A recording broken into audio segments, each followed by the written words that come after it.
Hi, I am out on an island in Thailand. Check it out, isn't it gorgeous? We have some tourists over there, including myself, and I thought this would be a really good spot to shoot a video because, like, God, like, look at that. Look at that. I can't believe it. It's unfortunate that I don't have a hotel or someplace to stay specifically on one of these islands, because I think that would be really sweet, don't you think?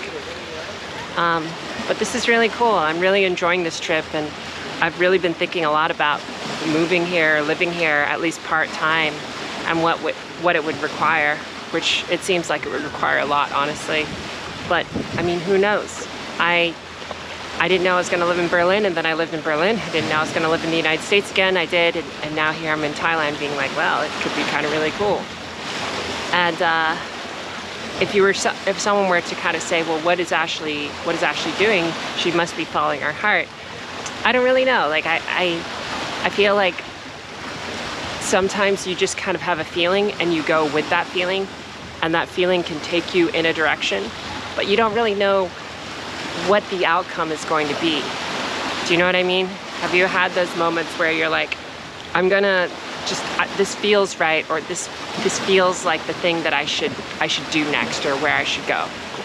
And you kind of just take a step, and you take another step, and then another step, and then suddenly you're knee deep in something that you would have never initially made a decision on, but is so much more clear now that you're there. I liken this all the time to transitioning, because people that are transitioning, it's like you kind of have a feeling of, I want to go this direction. I don't know exactly how it's going to work out, but I'm just going to take a step.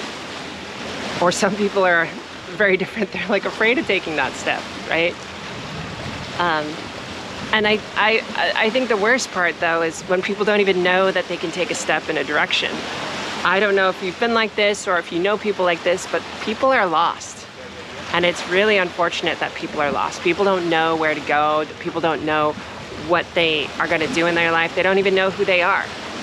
And I mean, this is why I'm talking to you, because I think it's really important to know who you are and to take those steps to make your dreams come true, to make the things in your life that you want happen.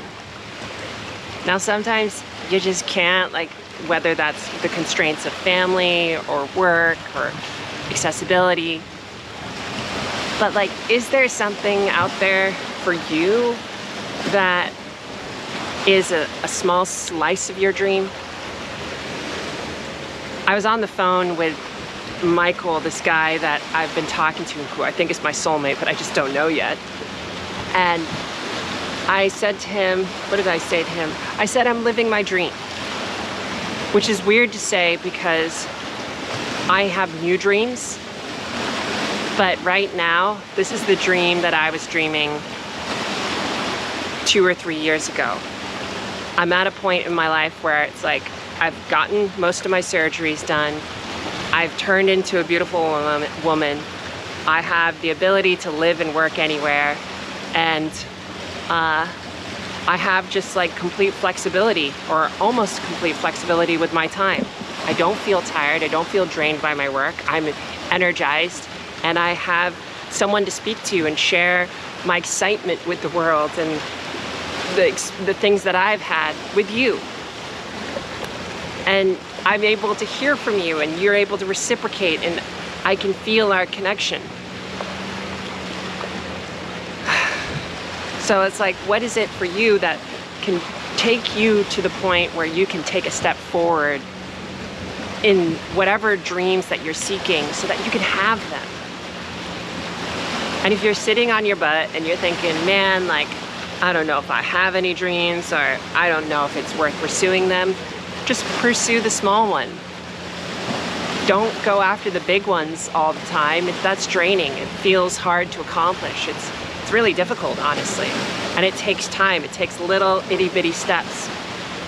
The people that are the most successful in business, for example, they were studied, and it was found that it was they took lots and lots of little bets. Like Steve Jobs, Bill Gates, like all of these very successful business people, they were analyzed to look for, are they smarter? Are they, do they have like more privilege, which they probably do, but like what is the personality trait? What is it about them that really makes them capable of getting what they want?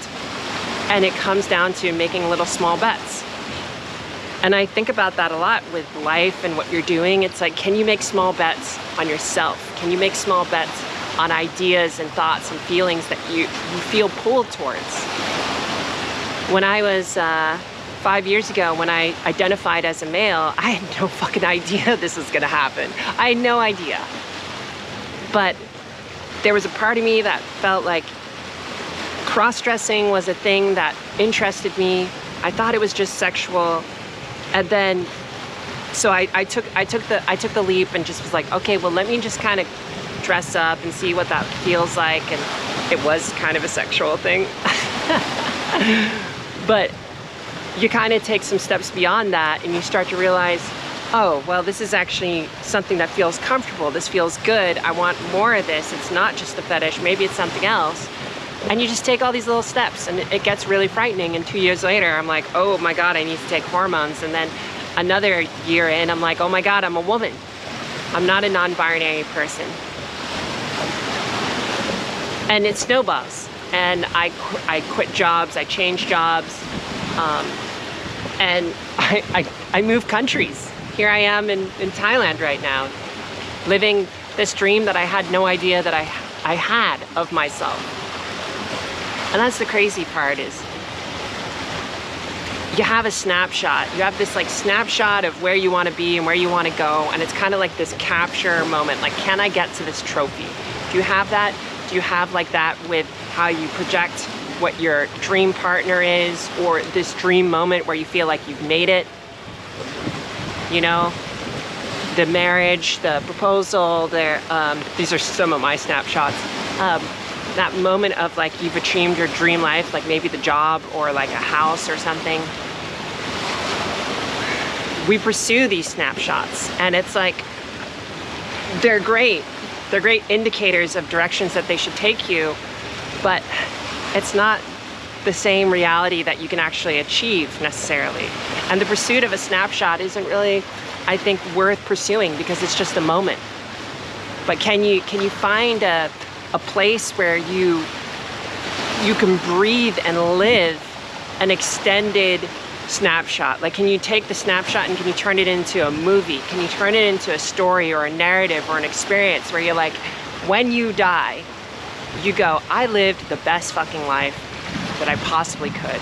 And I made mistakes and maybe I have some small little regrets, but overall, you came from the perspective that you made choices to follow your calling, to follow the thing within you that takes you to your place. Following your heart, people call it. I did want to say follow your heart, but I don't know. I think that's an oversimplification. It's not just following your heart. It's taking bets. It's some calculation.